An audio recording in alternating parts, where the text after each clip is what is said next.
마가복음 말씀 너희는 그의 말을 들으라. 마가복음 말씀 너희는 그의 말을 들으라라는 제목을 가지고 하나님 말씀 증거하도록 하겠습니다. 오늘 우리가 살필 본문은 우리 주님께서 소수의 제자들 앞에서 신령한 몸으로 변모하셨던 이제 변화산 이야기를 담고 있어요. 우리 주님의 그 신적 정체성이죠. 그것을 잘 드러내주고 있는 그런 본문인데 왜 갑자기 이 시점에 와서 주님께서는 이제 변화산에, 그러니까 변화산은 이제 후대의 사람이 붙인 이름이죠. 그러니까 이름 모를 산인 것이죠. 여러 뭐 추측들이 있지만 뭐 그것은 알 길 없는 것이고, 아무튼 이 변화산에서 왜 갑작스럽게 주님 그런 영광의 변화를 제자들에게 보여주시는가? 그러니까 지난 시간에 살폈던 본문의 내용이 무엇이었습니까? 주님이 당하실 그 고난에 관한 예고를 제자들에게 이제 가르쳐 주신 순환 예고 본문이죠. 세 번의 마가복음에서는 이제 아주 명확하게 세 번의 순환 예고를 주님께서 하시는데 지난 시간에 살폈던 본문이 첫 번째 순환 예고의 본문이었거든요. 이 주님의 그 순환 예고 앞에 이제 제자들을 대표해서 누가 항변합니까? 베드로가 항변하잖아요. 마치 그가 스승인 것 마냥 주님을 꾸짖었다. 그 항변하다는 단어가 이제 꾸짖었다는 단어이고 본래의 뜻이. 그러니까 격렬한 반대 의사를 이제 베드로가 이제 하였지만 제자들 대표해서, 그러니까 그들이 그렇게 표현한 것이죠.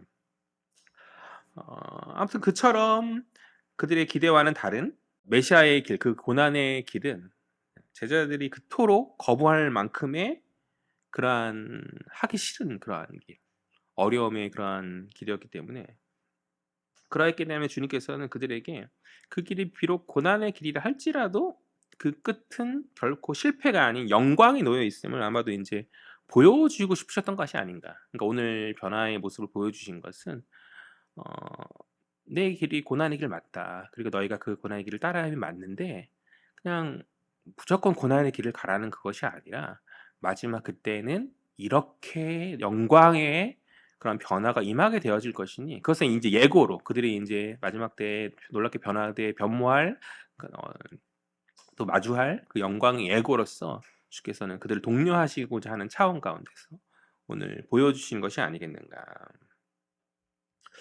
우리가 자녀들에게 무언가를 시킬 때 하기 싫은 걸 좀 시키려 하면 물론 이제 부모의 권위와 그런 것들로 잘 훈육하고 양육할 수도 있지만 당근도 필요한 거잖아요. 그렇죠? 어떤 포상을 건다든지 하는 그런 것이 필요하죠. 교회 사역했을 때도 그런 것들을 많이 하지 않아요? 뭐 전도 어떤 대회 같은 걸 한다고 하면 저의 그 과거에는 가장 비쌌던 게 이제 무슨 자전거였었던 것 같아요. 자전거.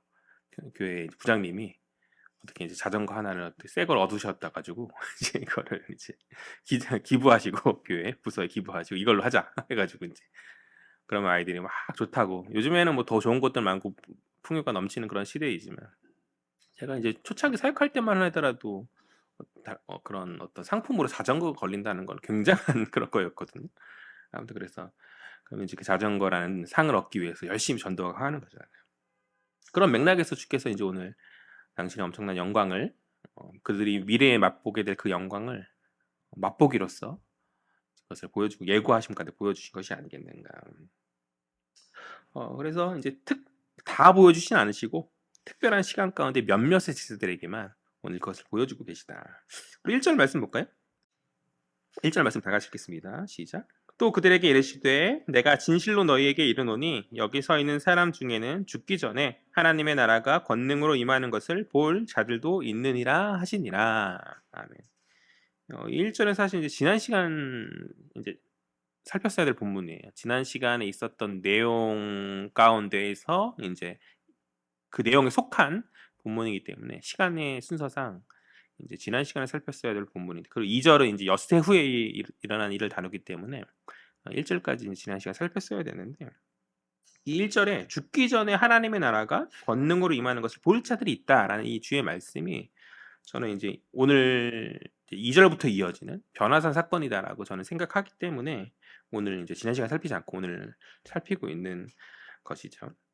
이 1절에 하나님의 나라가 권능으로 임하는 것이 무엇인지에 대해서 사실 학자들은 여러 가지 이야기들을 해요. 주님이 말씀하시는 하나님의 나라가 임하는 그것이 무엇인가에 대해서 많이 이야기를 하는데 어떤 학자들은 이것을 재림으로 이해하기도 하거든요. 그도 그럴 것이 그러니까 9장 1절에 바로 앞절이 8장 38절인데요. 38절에서 주님 천사들과 다시 오실 때에 이제 재림을 말씀하시기 때문에 자연스럽게 이어지는 9장 1절이 이제 하나님 나라가 그러니까 9장 자연스럽게 이제 하나님 나라 권능으로 임한다는 것을 이야기하는 9장 1절이 이제 재림으로 이해되어질 수 있는 것이죠. 그러니까 앞절이 38절의 앞절이 이제 재림에 대해서 이야기하기 때문에 이어지는 그 다음 문맥 가운데서 9장 1절이 재림을 말한 것이 아니겠는가라고 그러니까 읽다 보면 그렇게 읽혀질 수도 있다라는 것이죠. 그러나 이 주장에 문제가 있어요. 뭐냐면 주님 분명히 볼 제자들이 있는데 전제로 무엇을 달고 있어요? 죽기 전에. 이것을 재림으로 이해할 때 혼란 이 시대 안에서 제자들이 살아남은 제자들이 없고 그렇잖아요. 주님 아직 다시 오시지 않은 그런 상황이잖아요. 그렇다면 이 예언은 틀린 예언이 되는 것 아니겠어요? 그래서 혹자는 반모섬에서 환상 가운데 마지막 이제 종말의 날을 보잖아요. 사도 요한이. 그래서 요한이다. 이 오늘 본문에서 주님이 얘기하셔도 혹자 볼 자가 요한이다라고 이렇게 이야기하기도 하지만 그러나 이것이 요한을 염두에 두고 하신 말씀도 아닌 것 같아요. 왜냐하면 오늘 본문 속에서 그러한 영광, 하나님 나라가 임하는 영광 속에 임하는 그것을 볼 자는 단수가 아니라 복수거든요. 볼 자들이 있다라고 말씀하시거든요. 그러니까 실제 환상 가운데 주님의 재림을 요한이 목도하죠. 반모섬에서 그러니까 환상으로나마 목도하죠. 그러나 여러 사람이 본 것이 아니라 이제 요한만 그것을 본 것이기 때문에 그래서 이제 어, 재림으로 이해하는 것은 좀 아닌 것 같다라는 생각이 들고요. 그러면 이제 무엇인가? 어떤 학자들은 십자가에 죽으신 이후에 부활이다라고 이야기하기도 하고 또 어떤 학자들은 주님 승천 이후에 초대교회 가운데 처음 성령이 임하셨던 오순절의 사건을 이야기하기도 한다 이야기하는데 앞서 살핀 재림과는 다르게 이것은 어, 이것은 이제 부활이나 오순절 사건 뭐 둘 다로 이해해도 큰 문제는 없을 것 같아요. 분명 주의 말씀대로 주님의 부활이나 오순절을 죽기 전에 목도한 자들이 분명 있죠. 성경의 기록이 그것을 증명하여 주고 있지 않습니까? 많은 제자들이 주님 부활을 목도했고 제자들뿐만 아니라 많은 주의 다른 무리들이 이제 70명의 제자들도 그것을 목도했고 또 그들이 기도할 때에 성령의 놀라운 능력이 임하는 그런 것을 분명히 그들이 체험하고 경험하였기 때문에 뭐 이것도 맞는 이야기인 것 같아요. 그러나 저는 사실 세 번째 견해인 오늘 살핀 이제 변화산 사건을 이야기하는 것으로 이해하거든요. 죽기 전에 하나님 나라가 권능으로 임한다는 그 예언 이후에 마치 그것을 바로 보여주는 것인 것 마냥 자연스럽게 오늘 본문이 그 다음에 이어지고 있기 때문에 마가가 이제 맥락상 그 영광이 무엇일까에 대한 궁금증을 이제 독자들에게 떠오르게 한 다음에 그 다음에 이제 정답을 보여주고 있는 그런 것이 아닌가. 그렇지만 꼭 변화산이다라고 국한해서 생각할 필요는 없을 것 같아요. 아까 방금 그 변화산 이전에 말했던 게 부활과 오순절, 심지어는 종국에는 재림까지 연결해 봐서 그것을 통합함 가운데 생각해 봐도 큰 문제는 없겠다.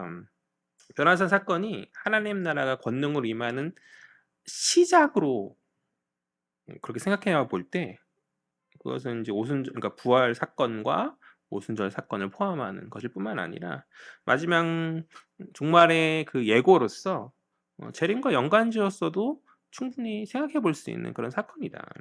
그럼 어쨌든 간에 1차적으로 오늘 9장 1절에 주님께서 말씀하신 그 하나님 나라가 영광과 임하는 것을 볼 자들에 대한 어떤 직접적인 어떤 연결은 이제 근접 문맥인 변화산 사건으로 그렇게 생각되어지고요. 뭐 쓸데없이 많이 설명한 것 같은데요.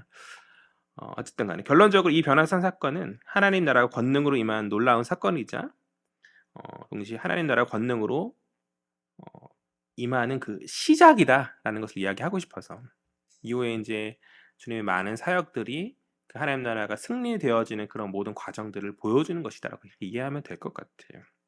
뭐 여기 엄청난 의미를 부여하고 막 그렇게 생각할 필요가 없이 하나님 나라가 시작되어지고 있다. 놀라운 영광 안에서 시작되어지고 있다라는 거죠. 그러니까 주님 이것을 보여주심은 그들이 가야 될 고난의 길 앞에서 그들이 이제 주님 오늘 그들에게 보여주신 이 영광을 기억함 가운데 그것을 바라봄으로 넘어지지 않도록 하시기 위해서 그들에게 예비된 그 영광을 그들이 기억함 가운데 기대함 가운데 주저하지 않고 담대히 서기를 바라신 가운데 그들에게 보여주신 것이죠. 사실 제자들이 걷는 그 길 자체가 하나님 나라가 임하는 길이죠. 오늘 본문 속 신성을 드러내신 주께서 그들과 함께 하시기 때문에 그들이 걷는 그 길에 이미 하나님 나라의 권능이 시작되고 있는 것이다. 이렇게 정리하면 될 것 같아요. 그러하니 그 길이 비록 고난의 길이라 할지라도 담대히 순종함 가운데 걸어가야 하지 않겠는가. 서론적인 것은 살펴보았고 이제 본격적으로 본문의 내용을 좀 살펴보도록 하겠습니다. 우리 2절 말씀 볼까요? 다 같이 읽겠습니다. 시작. 엿새 후에 예수께서 베드로와 야고보와 요한을 데리시고 따로 높은 산에 올라가셨더니 그들 앞에서 변형되사. 아멘. 마가는 먼저 엿새 후라는 시간적 배경을 정확하게 설명해 주고 있거든요. 마가는 보통 시간의 이런 시간적 배경을 두리뭉실하게 표현하는 그런 경향들이 좀 있어요.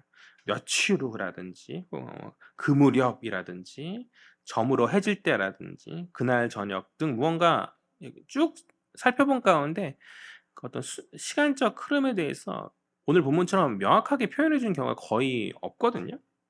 그런데 이번에 아주 정확한 수를 들어서 엿새 후임을 살필 수 있는 거예요. 한 번 있어요. 40일 금식기도 하셨을 때에 그때를 제외하고 그 뒤에 모든 마가복음 에피소드 가운데서 언제인지를 명확한 숫자를 들어서 설명한 적이 없는데 오늘 본문에서 그렇게 이야기하고 있는 것이죠. 그러니까 유의미함이 있는 거죠.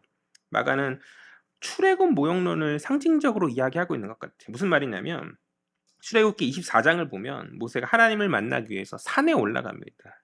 그 산에 올라갈 때 그 산에 올라가기 그러니까 일주일 전 그러니까 구름이 엿새 동안 산을 막 가리다가 이제 7일째가 될 때에 하나님 부르시면 모세가 산을 오르는 거거든요. 구름이 가려고 하는 그런 것은 어떤 신적 어떤 임재의 어떤 그런 상징적 표현인 것이잖아요. 그러니까 그런 것과 유사한 어떤 6일이라는 어떤 링크를 걸어 가지고 그것을 이야기하여 주고 싶은 것이 아닌가요. 그리고 주께서는 12 제자가 아니라 12명의 제자 또 70여 명의 제자들이 있었는데 그렇게 그들을 데려가는 것이 아니라 그 중에서도 3명만 뽑아 가지고 누구죠? 베드로, 야고보, 요한 이렇게 3명만 뽑아 가지고 산에 올라가시잖아요. 마찬가지로 모세도 그러하였죠. 모세도 아론과 나답, 아비후 이렇게 3명의 사람들만 데리고 산에 오르시거든요. 또 뭐 산이라는 배경 자체가 또 연관이 되어지는 링크가 되어지는 그런 상징이기도 하고 구름도 그렇고 또 30장에 출애굽기 30장을 보면 모세가 놀랍게 변화됩니다. 하나님의 영광을 임한 모세가 놀랍게 변화되어지는데 오늘 본문이 예수의 변화산 사건이 변모하신 그 사건인 것이잖아요. 여러 가지 이제 유사한 그런 부분들이 링크가 되는 부분들이 있었다라는 것이죠. 그러니까 마가는 말하고 싶은 거다라고 저는 생각하거든요. 그러니까 과거 이스라엘의 조상이 경험했었던 그 출애굽의 은혜가 오늘 변화산에서 주님으로 말미암아서 재현되고 있다. 다시 말해서 새 출애굽이 시작되어지고 있다. 출애굽이 뭐예요? 자유와 해방의 그런 사건이잖아요. 주님이 가져온 새 출애굽도 마찬가지인 것이죠. 그러니까 과거의 대적은 바로 애고방 바로였다라고 한다면 주님의 이 시대의 대적은 공중것을 잡은 사탄 마귀가 될 것이고 사탄 마귀의 노예로 살아가고 있는 당신의 백성들을 해방시키는 새 출애굽이 예수로 말미암아 시작되어지고 있음을 그러니까 출애굽 모형론과 이렇게 연관지어서 우리에게 이제 계속 말씀 가운데 상징으로 우리에게 드러내주고 있다라는 것이죠. 우리 3절 말씀 볼까요? 3절 다 같이 읽겠습니다. 시작. 그 옷이 광채가 나며 세상에서 빨래하는 자가 그렇게 희게 할 수 없을 만큼 매우 희어졌더라. 아멘. 이제 3절은 이제 변화된 주님의 그 어떤 옷 상태에 관한 그런 묘사인 것이죠. 그것이 어떻게 해요?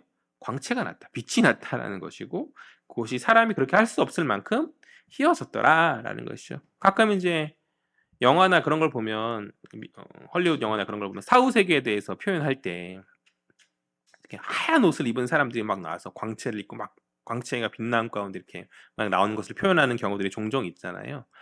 성경적인 거죠.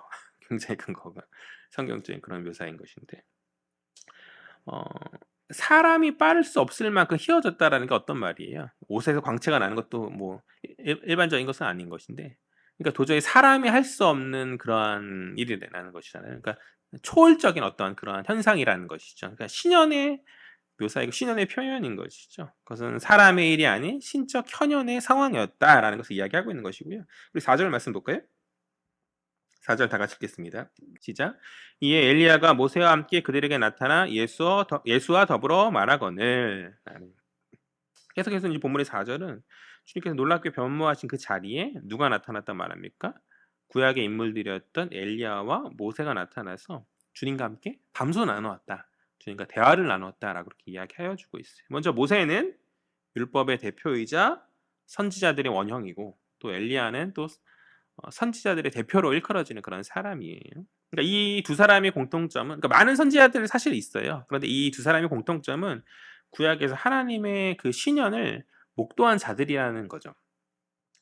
그런데 그런 그들이 시간을 초월해서 오늘 주님을 만나고 주님 앞에, 그러니까 주님을 그런 하나님을 목도했던 그들이 오늘 주님을 목도하고 있다라는 것은 상징하는 바가 있다. 그들이 과거에 하나님을 목도했던 것과 마찬가지로 신성을 가지신 그 주님을 목도하고 있고 결국 그 주님이 하나님이심을 상징적으로 드러내주고 있다라는 것이죠. 무엇보다도 보통 이제 모세를 먼저 언급함이 자연스럽잖아요. 시간의 흐름상.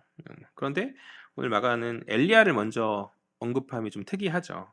평행 본문인, 그러니까 같은 내용을 이야기하는 평행 본문인 다른 복음서를 보면 모세를 먼저 언급하거든요. 그런데 이제 마가는 엘리야를 먼저 언급하고 있다. 아무래도 이제 모세가 앞전, 역사적으로 시간적인 배경 안에서 앞전 세대의 인물이기 때문에 모세가 나오는 것이 자연스러운 것 같은데 왜 마가는 그렇게 하지 않고 엘리야를 먼저 말하고 있는가? 나름의 의도함이 있는 것 같아요. 구약의 마지막 성경인 말라기를 보면 엘리야는 종말에 오리라 예언된 선지자거든요. 마지막 때 오리라 예언된 그런 선지자다 이 말이에요. 오늘 변화산의 본문이 하나님 나라가 권능으로 임하는 것의 시작이다라고 제가 말하지 않았습니까? 그러니까 그 최종 완성은 하나님 나라의 백성이 자유와 해방을 얻는 출애굽이자 결국 하나님 나라가 도래하는 마지막 종말의 날을 이야기하는 것이죠. 그래서 그것을 상징하기 위해서 엘리야를 먼저, 종말의 선지자 엘리야를 이제 먼저 언급해, 내가 지금 이야기하는 것이 마지막 때에 관한 이야기를 하는 거다라는 어떤 사인을 주고 있는 것 같고요. 바로 마지막 그날, 그 새 출애굽의 그 자유와 해방이 있는 새 출애굽의 날이 주님으로부터 말미암아 시작되고 있음을 계속해서 우리들에게 어떤 사인을 주고 있는 것이다. 뭐 그 정도로 이해하면 될 것 같아. 그렇다면 이제 오늘 별화산에서 주님은 궁금하잖아요. 도대체 모세와 엘리야와 함께 무슨 대화를 나누셨는가 궁금하지 않아요? 그들과 만나서 뭐 도대체 무슨 얘기 하셨을까? 뭐 천국 가 있으니까 좋아? 뭐 이런 얘기는 하셨을까? 뭐 이런 여러 가지 상상을 하게 하는 그런 장면이잖아요. 마가는 이야기하지 않습니다. 그래서 알 수는 없는데, 그런데 다른 평행 본문인 이제 누가복음을 보면 그것에 대한 잠깐의 이야기가 좀 나오는데요. 9장 31절, 누가복음 9장 31절을 보면 예수께서 예루살렘에서 별세하실 것을 말하였다라고 이야기하거든요. 별세가 어려운 말이에요. 별세가 뭐죠? 죽음을 말하는 것이죠. 그렇죠. 이 세상을 떠나다. 별, 그러니까 이별할 때 별자, 뭐 함자에 대해 잘 모르지만 안녕하고 떠나는 별 한자에 잘 모르겠는데 아무튼 떠나는데 어디를 떠난다? 세상을 떠난다. 그래서 이제 별세라고 하고 이제 죽음을 이야기하는 것이죠. 그러니까 예수께서 예루살렘에서 죽으시는 그것은 십자가에 달려서 돌아가시는 것을 말하는 것이잖아요. 그러니까 오늘 예수와 모세와 엘리야의 이 세 사람의 대화가 결국에는 예수께서 짊어지시고 가셔야 될 그 십자가의 고난의 길, 그 고난의 사명에 대해서 어떠한 심도 있고 깊은 이야기들이 오고 갔을 거라는 것이죠. 그러니까 앞서 제자들에게 가르치셨던 그 주님 당하실 십자가 고난의 길에 대해서 주님은 그들과 함께 나누셨다. 그러니까 변화산 그 영광의 순간 주님의 관심사, 그러니까 주님의 시선은 영광에 놓이지 않았다는 것이죠. 어디에 있었어요? 주님의 시선은 이제 앞으로 산에 내려가셔서 그가 가셔야 될 그 고난의 길에 놓여져 있었고, 주님은 그것을 엘리야와 모세와 더불어 나누면서 일종의 내가 이것을 포기하지 않고 끝까지 가겠다라는 다짐들을 하지 않으셨을까? 그러니까 우리 주님이 그냥 아주 쉽게 그 고난의 길을 막 막 하셨을 거라 생각하지만 사실 그 주님도 우리 신성의 주님이시지만 인성의 몸으로 오셨기 때문에 고단하고 힘들고 두려움 또한 있었을 거거든요. 그리고 마지막 때에 이 잔을 거둬 주실 때면 거둬 달라고 주님께 아버지께 기도하잖아요. 그러니까 주님이 많은 기도를 하셨던 것은 주님 우리와 같이 마찬가지 성정의 어떤 인성을 가지신 분이셨기 때문에, 그러니까 기도함 가운데 당신의 그 사역을 가겠노라는 그 다짐들과 결단들을 늘 하셨던 거죠. 그러니까 뜻을 세우신 거죠. 날마다 순간순간 아버지께서 내게 주셨던 그 사명을 내가 감당하겠다. 요게 흔들리지 않겠다라는, 오늘도 영광의 자리에서 내가 이 자리에 머물지 않고 가겠습니다라는 어떤 그러한 대화들을 또 위로받으면서 모세와 엘리야 역시 과거 이스라엘 역사 안에서 사람들에게 어떤 질책을 당하기도 하고 많은 고난과 핍박을 당하기도 했던 사람들 아닙니까? 그들의 이야기를 나누며 위로감 받은 가운데 내가 그 십자가의 고난의 길을 끝까지 감당하며 나가겠다는 그런 다짐을 하셨겠죠. 결심들을 하셨겠죠. 그런데 반면 오늘 주님과 함께 했던 베드로는 재밌는 말을 내뱉고 있어요.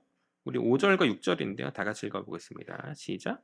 베드로가 예수께 고하되 랍비여 우리가 여기 있는 것이 좋사오니 우리가 초막 셋을 짓되 하나는 주를 위하여 하나는 모세를 위하여 하나는 엘리야를 위하여 하사이다 하니. 아멘.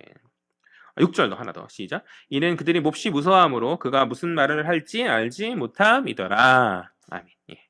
그러니까 그 영광의 자리죠. 그 영광의 순간 그 자리에 주님 어떤 택하심 안에서 함께 이제 동참하게 된 그 베드로가 그것이 너무 좋았던 것 같아요. 그래서 뭐라 얘기하죠? 초막 셋을 짓겠다라는 이야기를 하는 것이죠. 하나는 누구를 위해서? 주님을 위해서. 하나는 또 모세를 위해서, 하나는 엘리야를 위해서. 한마디로 여기 있는 게 너무 좋사오니 주님과 모세와 엘리야와 함께 떠나가고 싶지 않다. 여기에 뭐 오랫동안 아주 끝까지 머물고 있고 싶다라는 그러한 마음을 피력하고 있는 것이에요.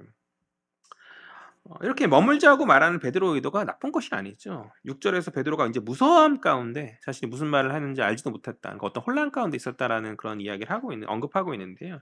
근데 여기서의 무서움이 어떤 귀신을 보는 듯한 어떤 그런 무서움일까? 저는 그렇게 생각하지 않거든요. 어떤 경외감 가운데 있는 경외의 감정 안에서의 우리가 이제 뭐 저는 그런 감정을 잘 느끼진 않지만 우리 10대의 소녀들이 꿈에 그리던 어떤 아이돌을 만나게 됐을 때 하고 싶은 말이 그간 얼마나 많았겠어요. 그런데 이제 나오지 않는 그런 감정들이 좀 있잖아요. 눈물을 흘린다든지라는. 요즘 한류가 많이 유행인데 우리나라 아주 유명한 아이돌이 이제 어느 쇼 같은 데 갔는데 거기서 일본 여학생들이 막 아무 말도 못하고 눈물을 막 흘리더라고요. 왜 우냐 그랬더니 제가 날 쳐다봐가지고 저 아이들이 날 쳐다봐서 울었다니. 저는 이해될 수 없는 감정이지만 어쨌든 간에 그러한 어떠한 경외감 안에서 무슨 말을 하는지 모르는 그 상황, 혼란의 선돈의 상황이 부정적인 것은 아니죠. 그럼 어쨌든 의도가 좋다 할지라도 주의 영광을 사모하는 그 의도가 좋다 할지라도, 그러나 내가 항상 선한 의도를 가지고 있다 할지라도 중요한 것은 뭐냐면, 우리가 놓치지 말아야 될 것이 뭐냐면 주님의 의도하심이 중요하다는 것이죠. 바로 주님의 뜻이 중요하다. 앞서 엘리야와 모세의 대화에서 알 수 있듯이 주님은 이 영광 중에 머무는 그것에 대해서 주님의 시선 놓여 있는 것이 아니죠. 당신의 뜻이 거기에 있는 것이 아니죠. 주님의 시선은 어디에 있습니까? 고난의 길. 이제 앞으로 산에 내려가서 가셔야 될. 이제 9장 이제 중반인데 11장부터는 이제 예루살렘에 입성하신 안에서 예루살렘으로 가시는 길 안에서 많은 고난과 핍박이 예비되어져 있거든요. 그러니까 주님 예루살렘에서 가셔서 죽임 당하실 그 십자가의 길, 그 고난의 길에 우리 주님의 시선이 머물러 있다라는 것이죠. 시선이 거기에 있다라는 것이죠. 지금 이 영광의 자리, 영광의 순간이 아니라. 그러니까 주님 오늘 당신이 사랑하는 제자들을 따로 불러내셔서 특별하게도 그들에게 이런 영광을 보여주신 것은 이 영광의 자리에 너희가 같이 머물자라고 부른 것인 것이 아니라 그 예고되어진 그 영광, 그 예비된 영광을 너희가 사모함 가운데 당신이 앞으로 가셔야 될 그 길, 그러니까 주님의 시선이 지금 향하고 있는 그 고난의 길, 당신의 뜻이 있는 그 고난의 자리에 너희도 함께 가자. 마지막 때는 이런 영광이니 그것을 기대한 가운데 함께 가자는 동료와 도전인 것이잖아요. 함께 제자가 되자. 뜻을 세워서 함께 제자로서 가자라는 그런 동료의 말씀이신 것이잖아요. 그러니까 앞서 제자들이 가르치셨던 주님 당하실 십자가 고난 길에 대해서 제자들은 생각하고 그것이 주님의 뜻임을 생각한 가운데 네 주님 그렇게 하겠습니다라는 어떠한 결단이 있어야 한다라는 것이죠. 그것은 오늘날 제자로 부름받은 우리 역시 마찬가지 아닙니까? 교회에서 은혜 받고 뭐 때때로 말씀에 위로받고 뭐 그런 것들 힘든데 하나님께서 마침 그런 말씀 주셔가지고 하나님 은혜한 눈물 흘리면서 기쁨 가운데 있는 그런 때때로의 순간들이 너무나 좋죠. 그런데 여기가 좋사오니 하면서 그냥 우리끼리만 이렇게 머문 가운데서 세상 나가서 세상 사람들과 함께 부대끼면서 불편함을 감수하지 않으려고 하면 그것은 제자의 모습이 아닌 거죠. 그것은 복음을 전하라는 주의 부르심이 합당한 성도의 삶이 아니지 않겠어요?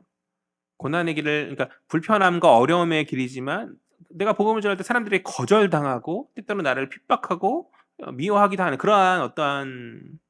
그러한 길이지만 그럼에도 불구하고 제자니까 그것이 아버지 뜻이 있고 주님의 시선이 머무는 자리니까 걸어가야 하는 것이죠. 지금 당장에 그냥 좋고 편안한 그런 기쁘고 그냥 우리끼리 으쌰으쌰하는 그것에 머물러 있는 것이 아니라 흩어져야 돼요. 교회는 모이는 것에 힘써야지만 주일에 모이고 이후에는 나머지 월화수목금 이때는 세상 가운데 나가가지고 흩어진 가운데 그런 주님의 복음의 사명을 감당해야지 참된 제자의 모습 아니겠어요. 또한 지난 시간에 이야기하였듯이 고난 없는 영광만을 탐하는 자들이 많이 있죠. 교회 공동체 안에서. 이 땅 가운데 주님 때때로 우리들에게 많은 기쁨들과 은혜를 허락하여 주신 것은 그 은혜가 마지막 날에 받게 될 예비된 하늘 은혜의 예고거든요. 이해가 되세요? 우리들 세상 가운데 여러 가지 자랑도 있고 기쁨도 있고 있잖아요. 그러니까 신자가 그러한 은혜를 세상 가운데 받는 것은 마지막 때는 더 큰 은혜가 있다라는 것에 대한 미리 맛보기 정도로 그렇게 예고편 정도로 우리가 이해해야 되거든요. 그런데 그 하늘 은혜를 사모하지 못한 채 그 맛보기의 만족함 가운데 여기에 머물러 있고자 자꾸 하는 것이죠. 그래서 우리의 사명은 뒤로 한 채 고난의 길, 어려움의 길을 걸어야 될 그 섬김의 길, 어떤 희생의 길을 걸어야 하는 그런 사명은 주저앉지 이 땅에만 집착한다. 이 땅의 것들에만 집착한다.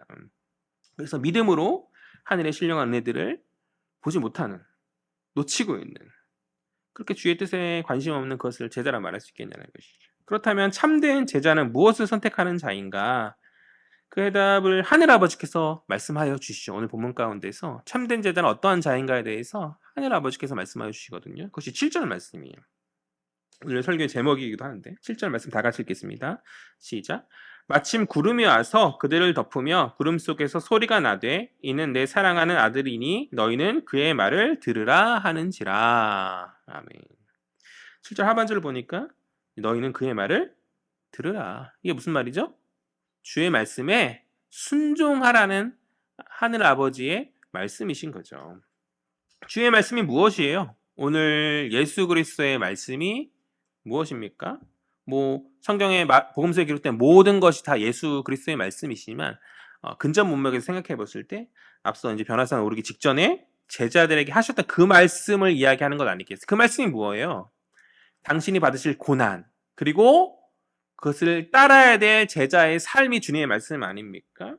그러니까 고난의 길을 나와 함께 걷자 동참하자는 것이 주님의 말씀이신 것이죠. 그들이 극렬하게 거부했지만 하늘 아버지께서는 주의 말씀을 듣고 너희가 순종함 가운데 그 길을 걸을 것을 우리에게 요구하신다라는 거죠. 그런데 지난 시간에도 얘기했지만 오늘날 이 시대의 사람들이 순종의 말씀 앞에서 무언가 자꾸 이유들을 갖다 댑니다. 말씀 앞에서 그냥 그것을 아멘하면서 곧바로 순종하지 못한 채 그러니까 주의 말씀을 따라야 될 제자들이 감히 스승 노릇을 하려고 한다. 그게 아니다는 것이죠. 오늘 하나님께서는 무엇라 말씀하시죠? 너희는 그의 말을 들으라. 너희는 그의 말을 들으라. 순종하라라는 거죠. 그 말씀을 듣지 않은 오늘 시대 앞에서 주님은 순종을 요구하신다. 하늘 아버지께서는 우리에게 순종을 요구하신다. 저는 그렇게 믿습니다. 무엇보다도 하나님께서는 주님을 어떤 아들이라 말씀하세요? 내 사랑하는 아들이다 라고 말씀하여 주세요. 이 사랑하는 아들은 구약의 한 인물을 떠오르게 하는 말이죠. 전에도 이야기하였던 것 같은데 사랑하는 아들이 누가 있어요? 그렇죠. 이삭이 있지. 아브라함의 독자, 구약 속에 나타난 아브라함의 독자 이삭을 떠오르게 하는 그런 말이거든요. 아케다 전통. 유대인들의 세계관에 있어서 사랑하는 아들은 이삭을 떠오르게 하는. 자신을 제물로 바치려는 아버지 아브라함의 그런 이삭의 입장에서는 불합리한 행동이고 오늘날 우리 애들에게서도 그것이 우리가 이제 설교를 많이 듣고 그것의 어떤 의미를 알면에도 불구하고 이게 맞나라는 생각이 불긋불긋 드는 아주 그냥 말도 안 되는 그런 상황이었었잖아요. 그럼에도 이삭은 순종하죠. 구약의 이삭은 순종하였다. 마찬가지로 우리 주님 역시 아버지의 뜻에 순종하심으로 제물이 되시죠. 무엇 때문에? 우리를 위해서. 우리 때문에. 그런데 문제는 어찌 우리가 이 주님의 희생의 은혜 앞에서 마치 은혜를 모르는 자처럼 순종하는가라는 거죠. 주님 우리를 위해서 자기의 생명과 목숨 다해서 그것이 말로만이 아니라 다짐 정도로가 아니라 실제 내어 던지셨잖아요. 자기 몸을 찢으시면서 우리에게 크신 은혜를 허락하여 주신 것이잖아요. 은혜의 길을 열어주셨던 그런 거잖아요. 새 생명의 길을 여시고 우리가 아버지의 자녀가 되는 놀라운 변화를 가져오셨잖아요. 그러니까 이 은혜를 안다면 오늘 하나님께서 말씀하신 너희는 그의 말을 들으라는 이 하나님의 말씀이 거부감 없이 들려야 되는 거죠. 근데 무언가 하나님 순종하라고 말씀하시는데 무언가 자꾸 걸리는 것이 있어요. 그 걸리는 것이 뭐예요? 나의 어떤 개인적 어떤 욕망이나 어떤 쾌락이나 끊지 못하는 습관들이나 여러 가지들이 자꾸 걸리는 거죠. 들으라 순종하라 말씀하시는데 듣기 싫고 순종하기 싫고 그것은 은혜 모르는 배은망덕한 자의 모습 아닙니까? 주님께 치유받았던 그러니까 마가복음 에피소드 가운데서 군대 귀신 들렸던 사람이 자유와 해방을 경험한 가운데 그가 주께 무엇라고 고백하죠? 주의 제자가 되겠다. 주를 따르겠다라고 말하는. 그러니까 이것이 자연스러운 고백이죠. 그에게 이제 놓여진 사명이 주님의 제자의 사명이 아닌 그곳에서 이제 평신도 사역자로서 복음을 전하는 사명이었기 때문에 주님은 제자로서 따르는 것을 허락하지 않으시지만 그의 태도만큼 우리가 따라야 될 모습이라 생각해요. 주님의 은혜를 안다면 우리 사단의 종으로 억눌렸던 우리가 자유 해방을 경험할 때 그 은혜의 본질이 무엇인지를 안다면 우리는 그 길이 고난의 길이든 불구덩이 길이든 어떤 물속이든 그 따라하는 것에 마다하지 않고 주님 따르겠노라는 그런 고백이 절로 나와야 하는데 이런 고백이 나오지 않으면 우리가 얼마나 배은망덕한가. 어찌 우리는 주님 은혜 앞에서 주가 보이신 순종의 모습을 보이지 못하는가. 주님이 아버지 말씀에 순종한 가운데 자신의 몸을 찢고 순종하셨던 그 모습을 우리는 어찌 배우지 못하느냐는 것이죠. 그러니까 우리의 순종은 주가 보이신 은혜 앞에서의 자연스러운 반응이어야 되는 것이죠. 무언가 공로를 쌓고 무언가 행위를 통해서 어떤 것을 이루려 함이 아니라 아버지 말씀에 순종해서 자신의 몸을 찢으신 그 주님에 대한 자연스러운 반응. 제자로서 나도 주님을 그러한 모습을 담겠다라는 어떤 그러한 모습 가운데 그렇게 나와야지 하는데 그런 모습들이 우리들의 그러니까 인생의 길 안에서 이 신학 여정 가운데 많이 보이지 않는 것은 우리가 너무 은혜에 대해서 무감각하고 안다고 머리로 말하지만 깨달음 없는 그런 인생을 살아가고 있는 그런 신앙을 살아가고 있는 것은 아닌가. 간절히 바라는 것은 주의 은혜를 참되게 깨달은 가운데 너희는 그 말을 들으라는 그 하나님의 말씀 앞에서 꺼리낌 없이 아멘 하면서 예수의 말씀에 귀 기울이는 저와 여러분 되었으면 좋겠습니다. 그것이 참된 제자의 삶인 거죠. 참된 신앙인의 삶이자 성숙한 우리가 추구하는 성숙한 그리스도인의 모습이다. 우리 8절 보죠. 8절 다 같이 읽겠습니다. 시작. 문득 둘러보니 아무도 보이지 아니하고 오직 예수와 자기들 뿐이었더라. 아멘. 8절은 엘리야 그리고 모세와 함께 했었던 그 영광의 시간이 다 지나갔다. 영광의 시간이 다 지나가고 제자들 앞에 누가 다만 예수만 계셨음을 오직 예수만 계셨음을 이야기하여 주고 있는 것이죠. 그러니까 구약의 율법과 선지서는 결국 다 예수의 그림자요 모형이에요. 구약의 율법과 선지서는 다 예수의 그림자의 모형이다. 그러니까 참된 제자는 무엇에 주목해야 되는가? 참 하나님의 은혜인 예수에 주목해야 된다. 오늘날 우리 인생 가운데 하늘 아버지께서 허락하셨던 많은 은혜의 거리들이 있어요. 그것이 내 물질, 내 시간, 내 열정 등등. 그러나 그런 모든 것들이 나를 향해야 되는 것이 아닙니다. 누구를 향해? 그 끝은 예수를 향해야 된다는 것이죠. 그러라고 주님 우리에게 주신 것이거든요. 그런데 우리가 이 땅에 잠시 잠깐의 영광에 사로잡혀서 그것이 다 지나가고 사라질 것임을 잊은 채 계속 이 땅에 머물러 있기만을 원하고 영원히 우리의 참된 영광에 되실 그 주님을 보지 못하면 그것은 제자가 아닌 것이죠. 그것은 어리석은 자의 모습일 수 있는 것이죠. 문득 우리 인생이 마무리되어지는 그 순간 나에게 남은 것, 내가 그가 주목했던 것이 예수가 아닌 세상의 어떤 헛된 것임을 우리가 깨닫는다고 한다면 그것이 얼마나 허무하고 얼마나 비참한 거예요. 그렇잖아요. 내 인생을 돌이켜보니까, 내 신앙을 돌이켜보니까 문득 내게 남은 건 예수가 아니라 헛된 사라질 이것이에 집착하며 살았구나. 난. 굉장히 후회스럽고 허무할 것 같아. 물론 이제 마지막 때라도 그렇게 그것을 깨달아서 이제 돌이켜야겠다라는 생각이 들면 다행이지만 기왕이면 지금 오늘 내 인생의 모든 시간들과 열정들을 주를 위해 사용하고 주를 주목하고 그렇게 나아가는 것이 복된 일 아니겠어요? 그러니까 인생의 마지막에 그러니까 우리가 성도라 부름받은 자들의 신자인데 인생의 마지막에 문득 우리 신앙을 돌이켜 보았을 때 남아있는 것이 예수뿐이라고 한다면 상상해 보세요. 내가 그렇게 살았구나. 주를 위해 살았구나. 얼마나 그것이 복됩니까? 다른 세상 자랑이 아니라 내가 그래도 주를 위해 살아왔어라는 그러한 어떤 그 기쁨의 그 상황들을 우리가 누렸으면 좋겠어요. 저만 그것을 소망합니까? 내가 주님 기뻐하신 대로 주를 위해 마지막 그랬었지. 내가 주를 위해 살았었지. 주님을 주목하며 살아왔었지. 그것이 얼마나 복될지 여러분 한번 상상해 보십시오. 내가 바르게 걸었구나. 주님 얼마나 기뻐하시겠어요. 성령께서 나를 그렇게 복되게 인도하신 가운데 내게 예비된 상급이 크지 않겠는가? 크지 않겠는가? 교회는 오래 다녔는데 문득 나의 신앙을 돌이켜보니 내가 예수가 아니라 다른 세상에 좋은 것들이었구나 라는 생각이 자꾸 들면 하나님 앞에서 자꾸 죄스럽고 그렇잖아요. 그것이 아니라 그렇지.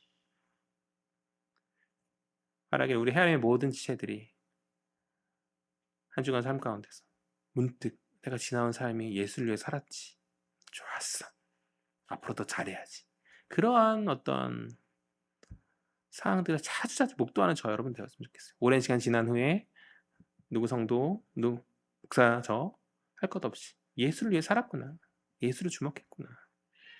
문득 한번 제가 물어보겠어요. 시간 지나더니 요즘 어떠세요? 그래서 이렇게 무엇을 위해 사셨어요? 문득 돌이켜보니 목사의 말을 듣고 돌이켜보니 한숨만 나오면 한숨이라도 나오면 그나마라도 가능성 있는 거니까 다행인데 뭐 어땠어요? 이렇게 말하면 부끄러움이 없는 거죠. 그건 그렇죠? 목사님 못했네요 하면 그제서라도 깨달으면 그나마도 다행인데 오늘 시대에 많은 성도들이 기복신앙 어떤 그런 복 받는다는 것만 매달린 가운데 예수의 참된 제자의 길에는 관심 없이 세상 가운데 세상이 좋은 것들만 쫓으며 살아가다가 그런 질문이 들어왔을 때 뭘 그런 걸 물어보고 오세요 하면서 주일에 교회에 앉아서만 주님 위해 살아야죠. 그런 삶을 그렇게 살지 못하는 복된 삶이 되었으면 좋겠습니다. 문득 돌이켜봤을 때 예수만 생각한 가운데 내가 살아왔다라는 그런 고백을 할 수 있는 기쁨의 고백을 할 수 있는 복된 저 여러분 되었으면 좋겠습니다. 우리 9절 10절을 볼까요? 거의 다 왔어요. 다 같이 읽겠습니다. 시작. 그들의 산에서 내려올 때에 예수께서 경고하시되 인자가 죽은 자 가운데서 살아날 때까지는 본 것을 아무에게도 이르지 말라 하시니 그들이 이 말씀을 마음에 두며 서로 문의하되 죽은 자 가운데서 살아나는 것이 무엇일까 하고 아멘. 9절에서 이제 주님 앞서 그러하셨듯이 당신의 그 메시아 되심, 그리스도 되심에 대한 어떤 그런 이야기들, 그 영광의 순간에 대한 이런, 그러니까 소문나고 좋을 그런 거잖아요. 막 자랑할 만한 그런 거잖아요. 그런데 그런 상황에 침묵을 요구하시죠. 늘 그랬어요. 왜냐하면 이제 아직은 메시아에 대한 잘못된 인식이 팽배해진 그런 상황 가운데 여전히 그들 가운데 있기 때문에 제자들이 그 주님의 메시아 되심의 의미를 온전히 깨닫게 될, 그러니까 이해하게 될 그때를 기다리시면서 불필요한 소문을 삼가라. 그렇게 말씀하여 주고 계신 거죠. 이것에 대해서 이제 메시아닉 시크릿이다라서 제가 여러 번 이미 마가복음 계속 반복되어지고 있잖아요. 이야기이기 때문에 뭐 더 설명할 필요는 없을 것 같고요. 그런데 차이가 한 가지 있어요. 앞서의 차이가 있다라면 주님 앞에서도 침묵을 요구하셨지만 그것이 언제까지인지에 대해서는 이야기하지 않으시는데 오늘 그것에 명확하게 말씀하여 주시죠. 그 제한 시간이 언제까지입니까? 바로 주님이 부활하실 때까지다.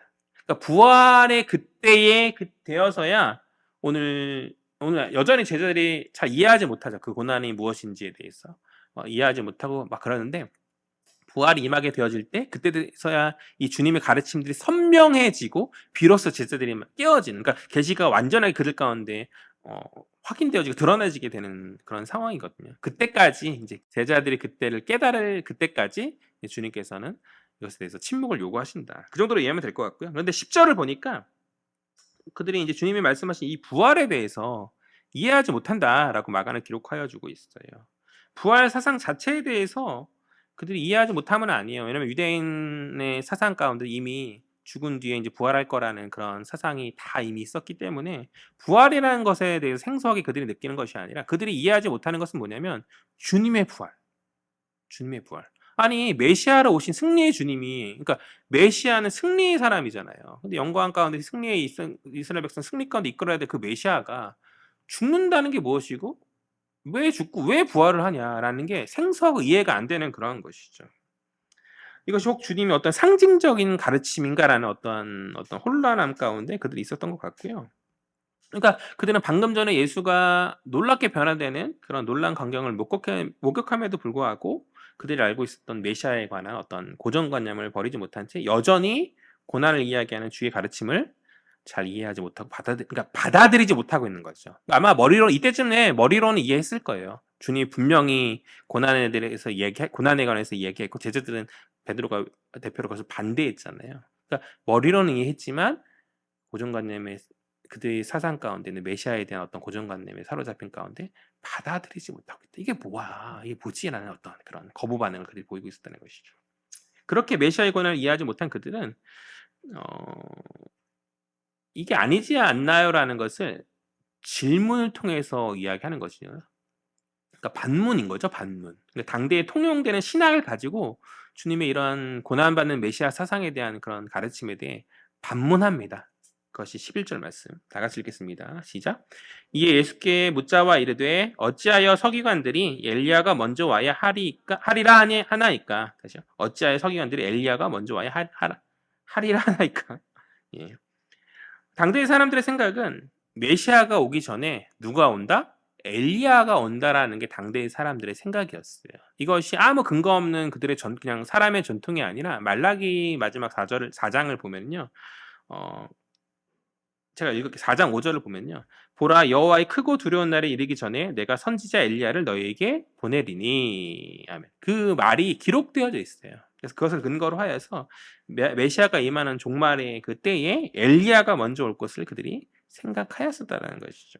그런데 오늘 제자들이 이 엘리야가 온다는 이 신학 사상을 가지고 주님께 질문하는 것은 메시아가 고난받아야 되는 이유를 도대체 이해할 수 없기 때문이죠. 무슨 말이냐면 만약에 구약의 예언대로 엘리야가 메시아 이전에 온다라고 한다면 그가 메시아의 길을 다 잘 예비하고 다 준비할 것이기 때문에 메시아가 이후에 고난받을 일이 무엇이냐는 것이죠.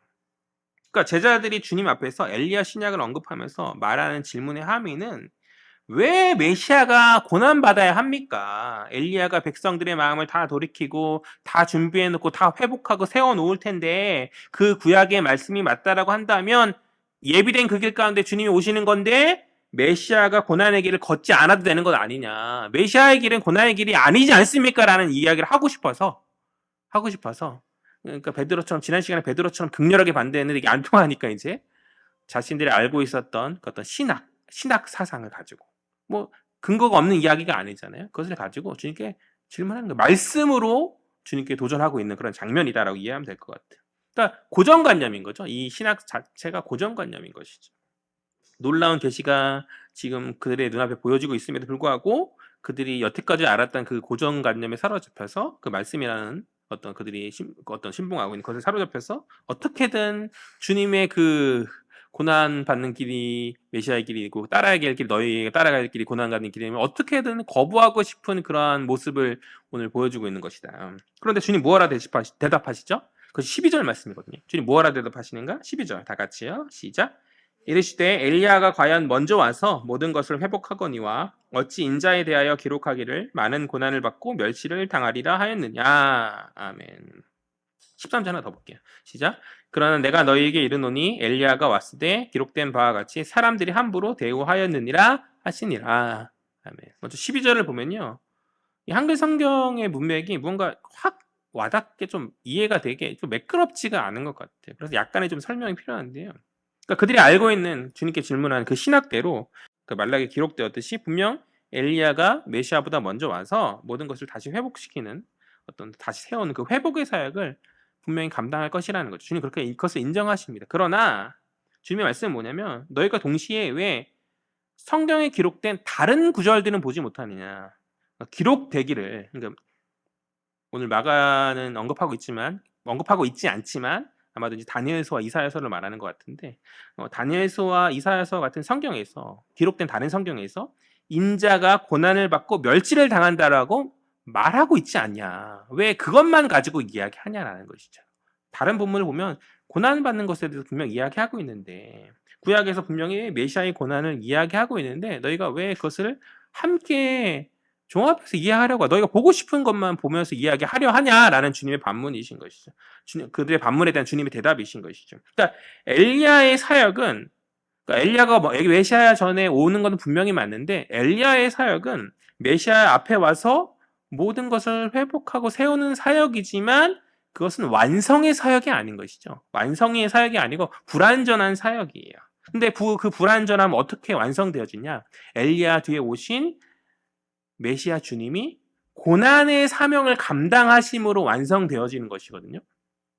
주님은 늘 이것을 얘기하는 것인데 그들은 엘리야가 다 했으니 주님 그냥 마지막 승리의 계속 행신 가운데 그냥 오시기만 하면 된다는 것이 아니라는 것이죠. 우리 주님은 그러한 분이 아니시다. 영광만을 취하는 엘리야가 다 이루신 준비된 예비된 길에서 영광만을 취하신 그런 분이 아니라 아버지 뜻의 순종함 가운데 고난과 역경의 삶을 감당하심으로 친히 영광을 취하시는 분이라는 거죠. 친히 완성시킨 당시의 삶을 완성시키는 분이시다라는 것이죠. 그러하니 그들이 생각하는 엘리야 뒤에 승리의 개선 행진만 참여하는 메시아에 대한 그런 생각은 오해이다. 그러니까 이해가 되시나요? 어떤 것을 이야기하는 그러니까 사실 이게 이 12절과 이 13절이 좀 맥락상 조금 난해 구절이기도 하고 설명하기가 좀 어려워서 그냥 넘어갈까 하다가도 그냥 그래도 이제 한 구절 한 구절 다 설명하고 있으니까 아무튼 그러니까 결국 주님이 하고 싶은 말씀은 뭐냐면 너희가 말씀의 한쪽만 보고 있다. 균형 있게 다 살펴보지 못하고 고정관념에 사로잡혀서 구약의 말씀을 전체를 제대로 이해하지 못한 채 그것을 깨지 못하고 고난받는 메시아를 전하는 이 가르침 앞에서 너희가 순종하지 못하고 있다는 것이죠. 그러니 따르라는 거죠. 결국 따르라는 것이죠. 그러니까 주의 제자는 조나 싫으나 그 본전관념에 사로잡힘을 깨고 그것이 주의 말씀이라면 주의 말씀 듣고 그의 말을 따르는 자들이 된다. 주님이 구약의 예언에서 벗어나고 어긋나는 분이 아니시니 우리는 그것을 믿음 가운데 인정하고 따라야 되는 자들이라는 것이죠. 그리고 13절을 보니까 엘리야가 이미 왔다라고 말씀하세요. 이 엘리야는 누구죠? 오늘 본문의 엘리야, 이미 왔다라고 말씀하신 엘리야는 오늘 본문 속의 엘리야는 주님의 길을 준비한 구약의 엘리야지 주님의 길을 준비한 엘리야는 아니고 주님의 길을 준비한 엘리야의 어떤 그것을 상징하는 인물이 누굽니까? 바로 세례 요한인 거죠. 우리가 잘 아는. 복음서 도처에서 세례 요한이 바로 엘리야임을 여러 간접적으로 상징으로 드러내주고 있잖아요.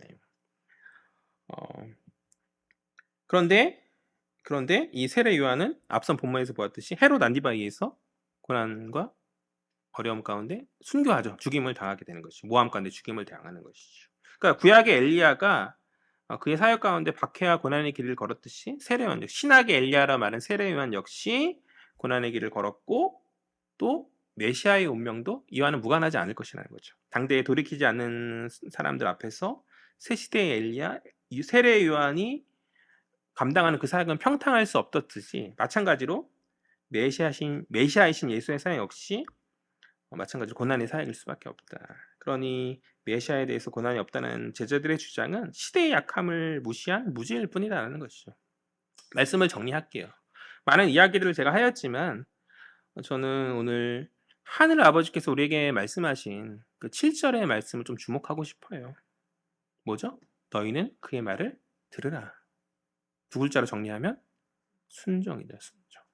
참된 제자의 삶은 오직 예수만 바라보면서 그분의 말씀에 순종하는 삶인 줄 믿습니다. 주님 가라시면 고난 마다하지 않고 걸어가야 하는 거죠. 그러니까 제자로서 우리는 구별된 길을 걷는 자들이에요. 그 구별된 길은 세상과 다른 길이기에 가시밭 길이고 고난의 길 아닙니까? 그러니까 이것을 우리는 신앙이라고 하고 다른 용어로 거룩이라 하겠죠. 신자는 그 거룩의 길을 신앙의 이름으로 걷는 자들이다. 그런데 이 거룩이라는 단어가 오늘날 이 시대의 성도들에게 참 매력 없는 단어인 것 같아요. 관심도 없고 왜 거룩해야 하는지에 대해서 깊은 생각도 없습니다. 그러니까 문득 드는 생각은 하늘 아버지께서 어떠한 자에게 복 주시고 어떠한 자를 사용하실까? 우리 주님 사용하여 주시옵소서, 나에게 복 주시옵소서 우리가 많이 외치고 기도하잖아요. 그런데 하늘 아버지께서 어떠한 자를 사용하시고 어떠한 자에게 복 주시겠어요? 그러니까 수많은 성도들의 기도 가운데, 기도의 소리 가운데 주님 어떠한 자를 주의 깊게 보시고 그에게 은혜를 베푸실까 생각해 봤을 때 거룩 없는 자를 주목하시겠어요? 그렇지 않겠습니까? 그러니까 거룩하라는 주의 말씀 앞에 순종하지 않는 자를 주님 사랑하여 주시며 주목하시겠습니까? 은혜 내려 주시겠습니까? 그렇지 않을 거예요. 동의하지 않습니까? 그렇지 않을 거예요. 그러니까 거룩하라는 주의 말씀을 듣고 순종함으로 나아가는 그 사람을 주님 사랑하시고 주목하신 가운데 그 인생 가운데서 이끄시고 은혜 내려 주시지 않겠어요? 물론 믿는 자나 믿지 않는 자나 일반 은총 가운데 모두 살아가니 그 일반 은총에 머물러 있고 싶다라면 할 말 없지만 우리가 하나님부터 받는 은혜, 구하는 은혜의 복은 그런 것이 아니잖아요. 주님 특별히 나를 사랑하여 주셔서 나를 인도하시고 역사하시고 그것을 바라는 것 아닙니까? 거룩한 자를 주님께서 더욱 사랑하신 가운데 은혜를 주지 않겠냐라는 것이죠. 너희는 그의 말을 들으라는 이 하나님의 명령 앞에서 이 땅의 쾌락과 잠시 잠깐의 자랑과 영광에 주저앉아 머무른 채 부르심에 합당한 삶을 살지 못하고 또 사명에 순종하지 못하고 거룩의 길을 걷지 못한 채 주의 명령을 마치 못 들은 것만 이미 다 알고 들고 다 듣고 다 알고 있음에도 불구하고 못 듣는 것 마냥 그렇게 외면한다면 문득 우리의 신앙을 돌이킬 때 남아있는 것은 예수가 아닌 불면 사라질 허무한 것들 뿐 아니겠냐라는 거죠. 왜 오늘날 이 시대의 성도가 주의 말씀에 순종하며 고난의 길을 걷지 못합니까? 여러 이유들이 있겠지만 한국교회에 예수 믿으면 복 받는다는 그 잘못된 어떤 기복주의 신앙이라는 고정관념이 좀 있어서 남아있기 때문에 물론 예수 믿으면 복 받는 거 맞습니다. 그러나 그 복은 우리가 생각하는 이 땅 안에서 어떤 평안하고 등 따시고 이런 것만이 아닌 영원한 하늘나라의 궁극적으로 영원 그것을 얘기하는 것이잖아요. 영원한 하나님 나라의 빼앗기지 아니할 영원히 사라지지 않을 그 복을 이야기하는 것이잖아요. 그런데 그런 기복주의라는 어떤 잘못된 고정관념 우리가 깨뜨리지 못하기 때문에 교회 안에서 때로 실패하는 지체들의 그런 상황들을 그러니까 어려움 가운데 놓여 있는 그런 고난당하는 어떤 지체들의 그런 상황들을 실패로 매도하거나 실패로 여기고 그건 잘못된 것이다라는 어떤 그런 모습 가운데 나아가지 못하는 거죠. 그러니까 정지하고 그렇기 때문에 고난의 길을 어떤 것을 무릅쓰고 나아가는 그것을 주의 뜻임에도 불구하고 우리가 순종하지 못하는 것이 아닐까. 이러한 기복신앙을 버리라 말하면 좀 버려야 되는데 고착된 그것을 참 깨버리고 나아가는 것이 쉬운 일이 아닌 것 같아. 너희는 그의 말을 들으라. 제발 주의 말씀을 듣고 순종하는 저와 여러분 되었으면 좋겠습니다. 내가 알고 있던 그 잘못된 신앙이 있다라고 한다면 뭐 그것이 기복신앙이든 뭐 다른 그런 거 있잖아요. 권사신앙 같은 것도 있거든요. 권사신앙이 뭐예요? 무언가 산에 올라가서 나무 뿌리를 뽑아야지 하나님이 들어주신다는 어떤 그런 것들 있잖아요. 저는 그것이 나쁘다라고 생각하지는 않습니다. 저도 이제 제가 한번 얘기했던 것 같은데 신학교 가기 전에 기도원 가가지고 한번 나무 뿌리 흔들어 보고 했었거든요. 그 나름의 어떤 열정이고 하니까. 그럼 나무 뿌리 뽑던 안 뽑던 그 중심이 중요하지 사실. 뽑는 그래서 괜히 기도하다가 왜 안 뽑혀 하고 흔들고 그런 거 있잖아요. 아니면 이제 아예 자리 앉기 전에 뭐 이렇게 뽑힐 만한 나무 미리 이렇게 참 흔들어 보고. 약간 그런 것들이 좀 약간 미신적인 같은 그런 것들이 약간 있거든요. 그런 고정관념을 좀 버리고 진지한 얘기해야 되는데 순종하세요.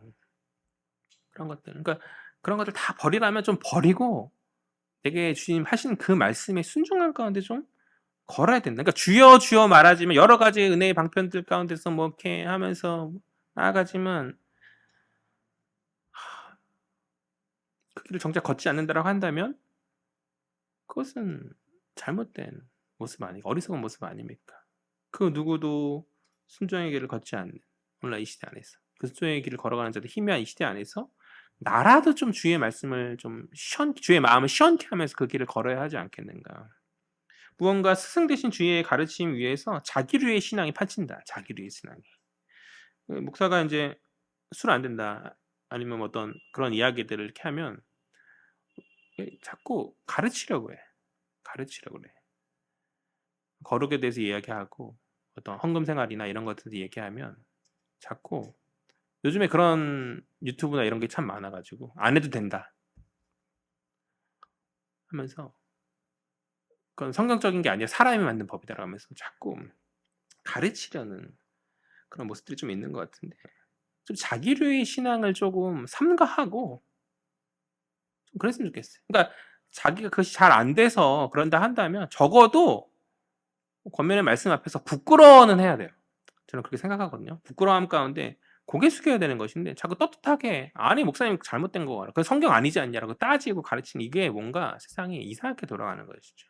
뭐 이런 뭐 동성애 문제라든지 여러 가지 어떤 신앙의 보루 안에서 지키고 있는 주일 성수하는 그런 문제라든지 여러 많은 부분들에 의해서 부분들 가운데서 자꾸 도전하고 침범하는 그것이 별로 저는 좋게 보여지지 않거든요. 오늘 이 시대의 그런 모습이 그러니까 스승 되려고 하는 베드로의 모습이라고 생각하거든요. 말씀 위에 서려고 하는 자들의 모습이라고 생각하거든요.